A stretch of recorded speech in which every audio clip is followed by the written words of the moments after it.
professora! Olá, professor, tudo bem? Neste vídeo, vou deixar algumas sugestões de atividades para os seus alunos realizarem antes, durante e depois da leitura da obra Crônicas para Jovens, de Bichos e Pessoas.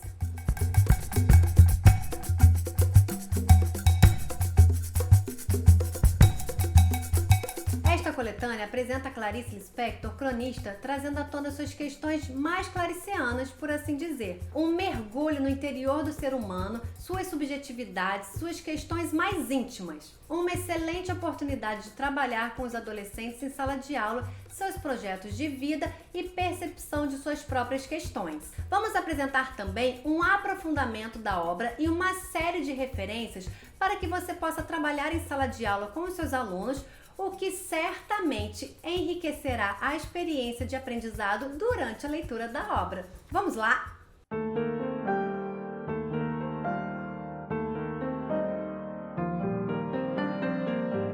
Ler a obra de Clarice Lispector é uma maneira de nós, adultos, entrarmos em contato com o nosso mundo interior e buscarmos novos caminhos que nos conduzam a sensações de felicidade existencial e concretizações de nossos sonhos. E com os adolescentes, ocorre o mesmo?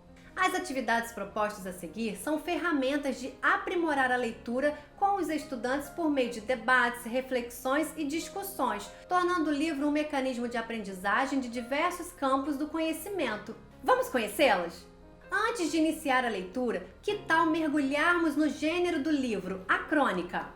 Crie uma dinâmica dividindo a sala em grupos e ofereça 2 textos para cada grupo, uma crônica e um texto jornalístico que aborde o mesmo fato ou problema social. Peça que os estudantes analisem-o, refletindo questões como a temática, a linguagem, a tipologia textual e pontos em comum entre os 2 textos. Discuta o papel da mulher na literatura com os alunos. Auxiliado pelo professor de História, propõe aos estudantes uma atividade para conhecer o papel das mulheres e seu reconhecimento como pensadoras na sociedade ocidental, traçando o perfil das primeiras mulheres a escreverem e publicarem suas obras assumindo seu gênero e não se ocultando por pseudônimos masculinos. Sugira aos estudantes que procurem na internet dados de publicação de obras da autora no mundo, tentando localizar quais países fora do Brasil mais leem e estudam suas obras e por quê. Depois, eles devem marcar esses locais em um mapa-mundi que deve ficar exposto na sala de aula.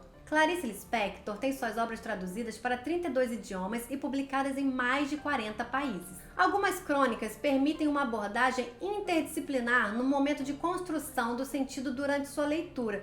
Como atividade durante a leitura do livro, sugerimos que trabalhem a leitura de algumas crônicas em sala de aula, como, por exemplo, com a crônica O que eu queria ter sido. A partir da leitura de O que eu queria ter sido, propõe aos estudantes que elenquem em tabelas quais as necessidades prioritárias dos habitantes de moradias precárias de sua cidade, associando-as às possibilidades de soluções dos problemas. Registrem em fotografias ou vídeo essas moradias e as outras realidades com mais recursos. Depois, eles devem criar um portfólio da injustiça e da desigualdade social para ser exposto na escola. No manual do professor, há uma lista completa de títulos, trechos e exercícios para cada uma das crônicas que selecionamos para serem trabalhadas em sala de aula, que trabalhem a interdisciplinaridade, referências e questões levantadas por Clarice. Livro lido? Que ótimo! Vamos criar um jornal? Propõe a produção do jornal Clarim Clarice, reunindo o resultado dos exercícios de leitura das crônicas. O jornal deverá respeitar a estrutura tradicional desse veículo, iniciando-se pelo editorial e seguindo uma divisão temática estabelecida pelos próprios estudantes.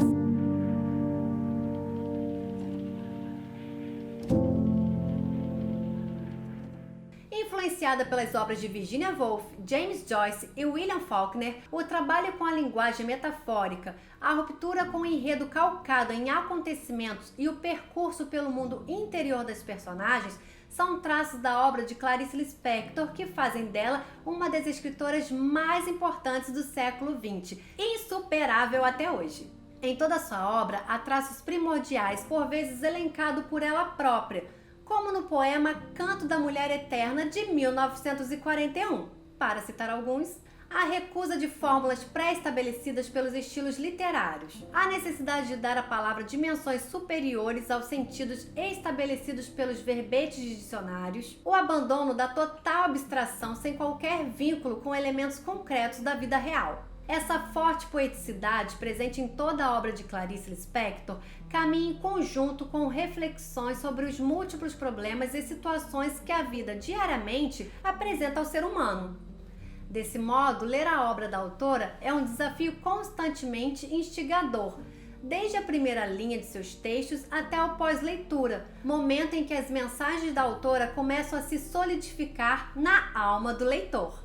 A preocupação com a palavra, vista como instrumento da escrita, tem em Clarice Lispector uma de suas melhores representantes, uma vez que a autora associa o exercício linguístico à exploração de planos psicológicos, criando personagens entregues ao fluxo dos pensamentos mais profundos e metafísicos. As personagens criadas por Clarice Lispector vivenciam embates sociais, econômicos, existenciais, que as colocam em uma espécie de aprisionamento dentro de si próprias. Mas há sempre um momento mágico de revelação aguardando por elas. As epifanias claricianas, uma espécie de insight que proporciona grandes mudanças e desencadeado por uma situação cotidiana, comum e repetitiva, que em um instante mágico desvenda os olhos das personagens para o encontro da verdade obscurecida até então. Deixando de lado a preocupação com a trama narrativa, a autora busca revelar os mais profundos conflitos interiores de suas personagens, nas quais muitas vezes projeta suas próprias experiências de vida. O cotidiano sufocante e repetitivo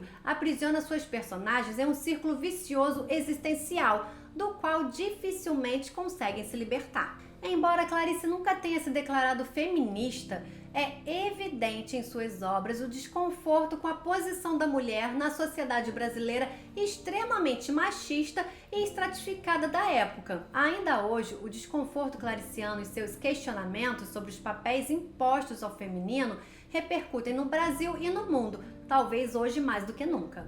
É importante destacar que Clarice Lispector não se prende a definições engessadas, nem se ocupa em seguir os padrões dos estilos literários, como percebemos no poema citado no início deste tópico, tanto que seus contos podem ser classificados como crônicas ou vice-versa, já que os traços que separam os dois estilos se diluem na obra de Clarice Lispector.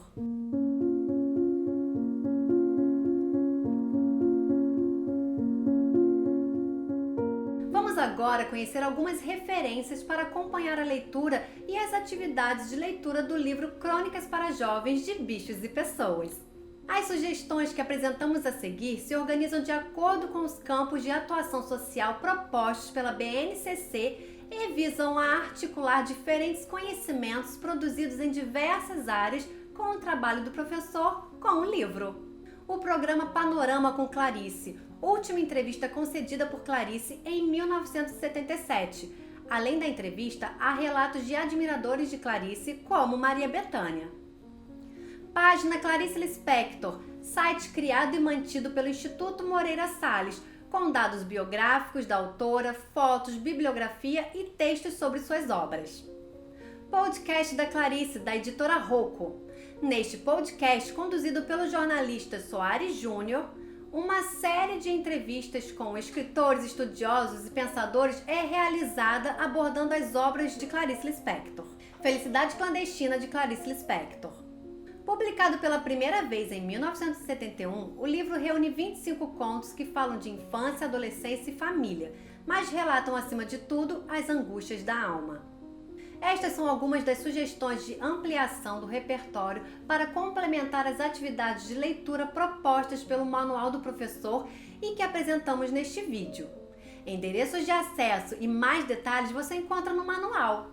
Eu fico por aqui. Obrigada pela atenção e até a próxima!